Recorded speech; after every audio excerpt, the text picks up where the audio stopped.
What's up, guys? Well, she's all back together. We got that new Rage mirror block offs up front, tail tidy out back.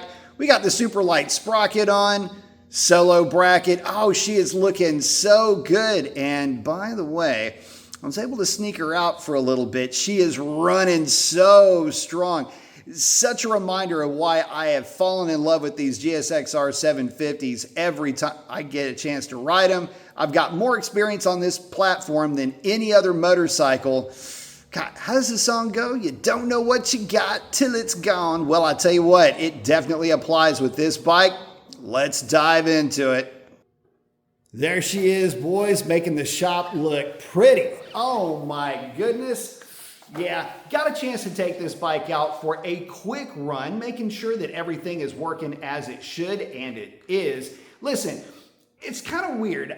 I had to get away from this bike to experience other motorcycles, to only come back to the GSXR 750 and have a newfound appreciation for this bike.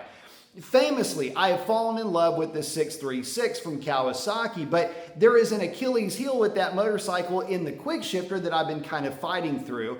But does Achilles have shoulder problems too? Because there were some suspension issues along the way. Anyway, we put a lot of work into that bike. In fact, all the work that you can put into it with velocity stacks, a tune, exhaust, exhaustive suspension fiddling, and a set of Bridgestone S22 tires. All into an effort to make the 636 as good as it is now, which it is very, but I gotta admit, there was a little bit of buyer's remorse initially with that bike. But with the GSXR 750, it's the exact opposite. You get on the bike, leave the suspension stock. It is sitting at stock specifications as we speak. And it's practically perfect. I can hop on this motorcycle, feel immediately at home. It has no weird tendencies and no weird quirks. From a suspension point of view, it really is a buy it and fly it kind of an affair. It is so much and so well set up that I can't really imagine tweaking with it right now. I'll get the sag settings and I'll give that to you guys, but I think the point of all of this is I don't feel compelled to get in there and add a little bit of preload or do something with the hydraulics. It's just so good the way that it sits. And we've got the S22 rear tire. We're waiting to get the S22 up front. Hopefully that happens tomorrow. But the point of it is the bike is in essence done, save for maybe an exhaust and tune. But the bike sitting behind me runs really good. As a matter of fact, with it being a California bike, I'm kind of curious, and I'm not in the know on this, but is there a difference with the tuning? Because as good as this bike runs, I would probably say okay if someone were to tell me that this bike had a tune on it. It pulls clean to 12,500 RPM, which is basically where you'll find a stock bike making peak power. But then it just keeps on pulling. This motorcycle never really feels like it lays over on the big end. In fact, because of the way that it runs, you're almost not even compelled to put a tune on it. So when you start to add all of these, I don't know, you sum it up and it's just so good right out of the box that it doesn't need any extra seasoning. I mean, tires are always going to be a thing, right? But just the way that this bike sits, I could leave it alone indefinitely, throw tires on it, keep it maintained, and have a motorcycle that I would never grow tired of. And it's a motorcycle that I'll never have any weird anxieties with. And where I'm going with that is technology anxiety. I don't have to worry about a TFT screen flaking out on this thing. It's got an analog tach and an LCD speedometer, which by the way is very easy to read. And as far as I'm concerned on a motorcycle, I only need a few things: a tach, a speedometer, a water temperature gauge, and maybe a low fuel light. And that's all I got on this thing, basically. There's nothing else to ask for because there's nothing else that I want.